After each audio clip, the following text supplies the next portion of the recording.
नमस्कार दोस्तों, आज की वीडियो में जानेंगे भगवान श्री कृष्ण के 18 अनमोल बातें।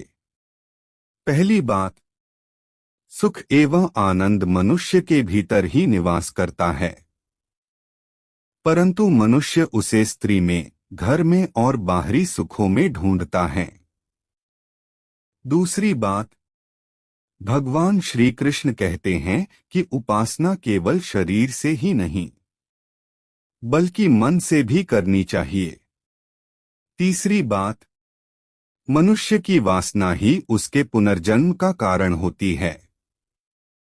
चौथी बात, इंद्रियों के अधीन होने से मनुष्य के जीवन में परेशानियां आती है।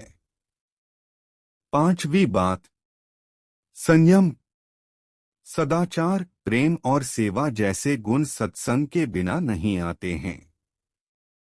छठी बात, वस्त्र बदलने की आवश्यकता नहीं है, आवश्यकता है अपने मन को बदलने की। सातवीं बात, जवानी में जिसने ज्यादा पाप किए हैं उसे बुढ़ापे में नींद नहीं आती। आठवीं बात, भगवान ने जिसे संपत्ति दी है उसे गाय रखकर सेवा करनी चाहिए, इससे भगवान प्रसन्न होते हैं। नौवीं बात, असत्य, हिंसा, जुआ, मदिरापन, इन सब में कलयुग का वास है, इसलिए इसका दूसरा नाम घोर कलयुग है।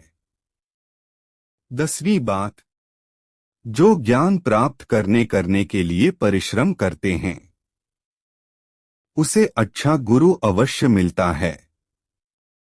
11वीं बात, अपने मन को बार बार समझाओ कि ईश्वर के सिवा मेरा कोई नहीं है और मैं किसी का नहीं हूं। 12वीं बात, भोग विलास में कुछ समय के लिए सुख मिलता है, साथ ही त्याग में स्थायी आनंद है।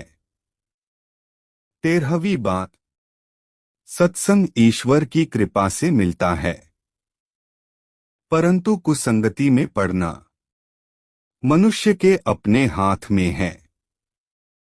14वीं बात, लोभ और मोह ममता पाप के माता पिता कहा जाता है, साथ ही लोभ पाप का बाप है।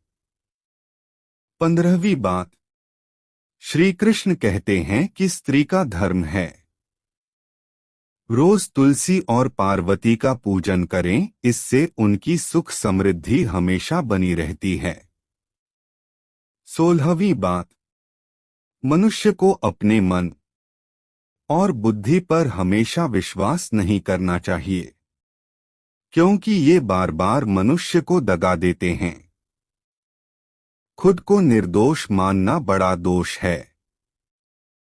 17वीं बात, अगर पति पत्नी पवित्र जीवन बिताते हैं तब भगवान भी उनके घर आने की इच्छा रखते हैं। 18वीं बात, भगवान इन सभी कसौटियों को जांच परख कर ही मनुष्य को अपनाते हैं, इसलिए मन में गलत विचार नहीं रखना चाहिए। सदैव हर किसी के साथ प्रेम भाव के साथ रहना चाहिए। ओम नमो भगवते वासुदेवाय नमः। ओम नमो भगवते वासुदेवाय नमः।